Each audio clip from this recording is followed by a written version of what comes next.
السلام علیکم ورحمۃ اللہ وبرکاتہ۔ دیکھیے، دعا میں جو نبی کریم صلی اللہ علیہ وسلم کا دین ہے، جس دین پر نبی کریم صلی اللہ علیہ وسلم اپنی امت کو چھوڑ کر گئے ہیں، جس دین کی بابت رسول اللہ صلی اللہ علیہ وسلم نے ہمیں خبردار کیا ہے، جو دین قرآن میں ہے، رسول اللہ صلی اللہ علیہ وسلم کی سنت میں ہے، جو دین کسی لوگوں کی اپنی عقلیات اور فلسفوں کی بنیاد پر نہیں ہے، جو دین آسمان سے آیا ہے، رسول اللہ صلی اللہ علیہ وسلم نے پہنچایا ہے اور آپ اللہ تعالیٰ کے پاس تشریف لے گئے ہیں، وہ دین، خالص دین، اپنی اصل حالت کے اندر دین، جو عقائد عبادات سے خاص طور پر تعلق رکھتا ہے اور معاملات سے بھی تعلق رکھتا ہے، اس دین کے اندر دعا کو بڑی اہمیت حاصل ہے۔ اس دین کے اندر دعا کے آداب بتائے گئے ہیں، اس دین کے اندر یہ کہا گیا ایاک نعبد و ایاک نستعین، اس دین کے اندر یہ بات کی گئی ہے۔ اللہ تعالیٰ فرماتے ہیں کہ اذا سألک عبادی عنی فانی قریب اجیب دعوت الداعی اذا دعان فلیستجیبوا لی ولیؤمنوا بی لعلہم یرشدون۔ اچھا، یہ وہ دین ہے کہ جس کے بارے میں اللہ تعالیٰ کہتے ہیں کہ میں بندوں کی شارک سے بھی وہ قریب ہوں۔ یہ وہ دین ہے کہ جس کے اندر دعا کو عبادت کہا گیا، الدعاء هو العبادہ۔ اب دعا کرنے کے لیے وسیلہ ڈالنا ہے، یعنی وابتغوا الیہ الوسیلہ، وابتغوا الیہ الوسیلہ، وابتغوا الیہ الوسیلہ، وسیلہ تلاش کرو۔ تو وسیلہ آپ تمام مفسرین کو پڑھ کے دیکھ لیجئے، صحابہ، تابعین، جن سے بھی تفسیر معصور ہے، آثار صحابہ اور تابعین کے ملتے ہیں تفسیر کے اندر، ابن جریر طبری سے اور دوسرے مفسرین سے آپ پڑھ کے دیکھ لیجئے، اس وسیلے سے مراد سلف صالحین قرون اولیٰ کے مفسرین میں سے کسی نے اس کا مطلب وسیلہ کا یہ بیان نہیں کیا کہ کسی انسان کو، کسی نبی کو، کسی فرشتے کو، کسی بزرگ کو، کسی ولی کو، کسی شہید کو، کسی زندہ کو، فوت شدگان میں سے کسی کو بھی آپ نے بیچ میں سے ڈالنا ہے اور کہنا ہے کہ یا اللہ اس کی وجہ سے میری دعا قبول کر، اس کی وجہ سے مجھے بخش دے۔ یہ بات قرآن مجید کی اس آیت کی تفسیر نہ نبی پاک صلی اللہ علیہ وسلم نے بیان کی ہے، نہ صحابہ نے بیان کیا، نہ تابعین، نہ ائمہ دین، نہ محدثین نے بیان کیا۔ یہ بات کی محدثات، بدعات، خرافات ہیں جو قرآن مجید کی تفسیر کے اندر ڈال دی گئی۔ وسیلہ کا معنی یہ سمجھا گیا اور اس کے لیے بری بری مثالیں دی گئی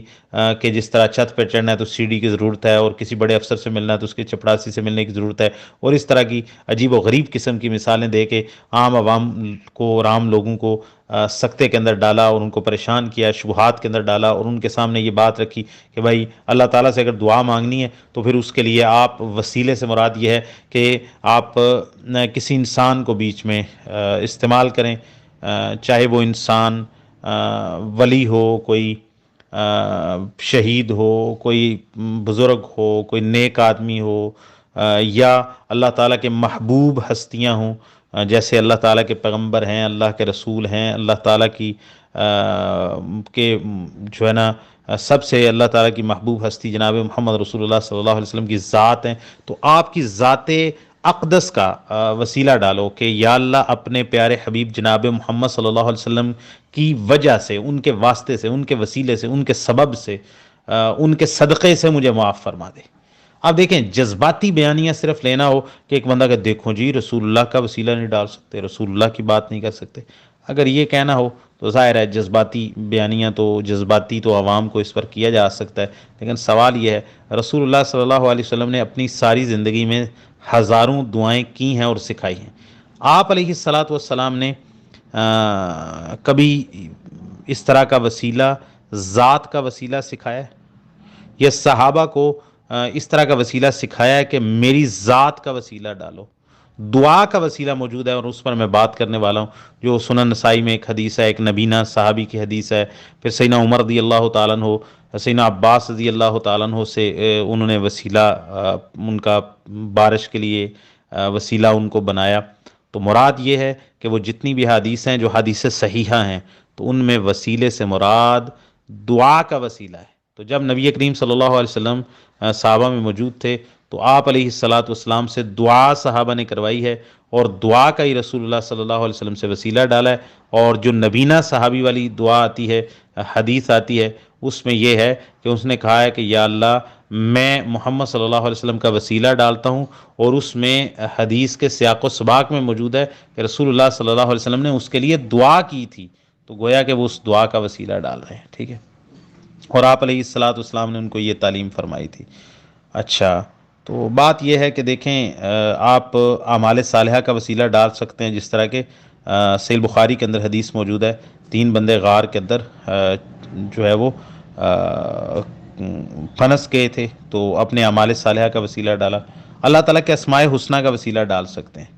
ٹھیک ہے، کسی بھی نیک شخص سے دعا کروا سکتے ہیں، اور اس کی مثالیں کثیر ہیں۔ صحابہ نبی پاک صلی اللہ علیہ وسلم سے آ کے دعا کرواتے تھے، پھر نبی پاک صلی اللہ علیہ وسلم کے بعد لوگ آ کے آپ صلی اللہ علیہ وسلم کے صحابہ سے دعا کرواتے تھے۔ سیدنا عباس سے رسول اللہ سیدنا عمر رضی اللہ تعالیٰ عنہ نے بارش کی دعا کروائی ہے، تو یہ چیزیں موجود ہیں۔ دعا کا وسیلہ، اعمال صالحہ کا وسیلہ، اور سب سے بڑھ کر اللہ تعالیٰ کے اسماء حسنہ کا وسیلہ، اور نبی پاک صلی اللہ علیہ وسلم پر جب دعا کریں خصوصیت کے ساتھ، تو درود پاک ضرور پڑھنا چاہیے، ورنہ پھر دعا معلق رہتی ہے۔ تو یہ درود پاک پڑھنے کو بھی اگر وسیلے میں شمار کرنا چاہتے ہیں، یہ مسنون آداب دعا میں شامل کرنا چاہتے ہیں تو ٹھیک ہے۔ باقی یہ کہنا کہ رسول اللہ صلی اللہ علیہ وسلم، اللہ تعالیٰ ہمیں اپنے حبیب جناب محمد رسول اللہ صلی اللہ علیہ وسلم کے صدقے سے، ان کے وسیلے سے، ان کی ذات کی وجہ سے بخش دے۔ دیکھیں، اگر اس طرح کے الفاظ رسول اللہ صلی اللہ علیہ وسلم نے ہمیں سکھائے ہوتے تو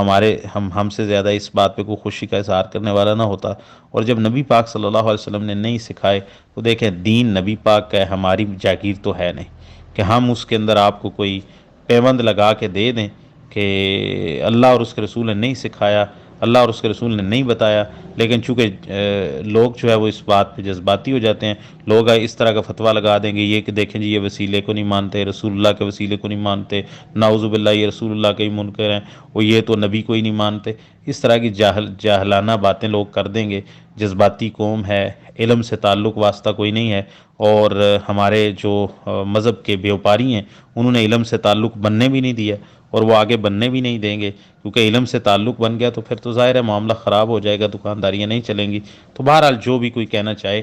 ہمیں یہ بات کرنی ہے کہ قرآن میں دین ہے، رسول اللہ کی سنت میں دین ہے، صحابہ کرام رضوان اللہ علیہ مجمعین کے جو ان کا سلوک اور ان کا جو کردار ہے اس کے اندر دین ہے۔ تو یہ جو وسیلہ آپ کہہ رہے ہیں کسی صحیح حدیث میں رسول اللہ صلی اللہ علیہ وسلم، صحابہ، ائمہ دین، تابعین، سلف صالحین سے نہیں ملتا۔ وہ نبینا صحابی والی ایک دعا ہے، ایک بات ہے، تو اس میں بھی دعا کا تذکرہ ہے، اور یہ اسی بات کی وضاحت ہوتی ہے کہ اس میں اس نبینا صحابی نے رسول اللہ صلی اللہ علیہ وسلم کی دعا کروائی تھی اور دعا کا وسیلہ ڈالا تھا، اور آپ نے بھی اس کے لیے دعا کی تھی۔ السلام علیکم ورحمۃ اللہ۔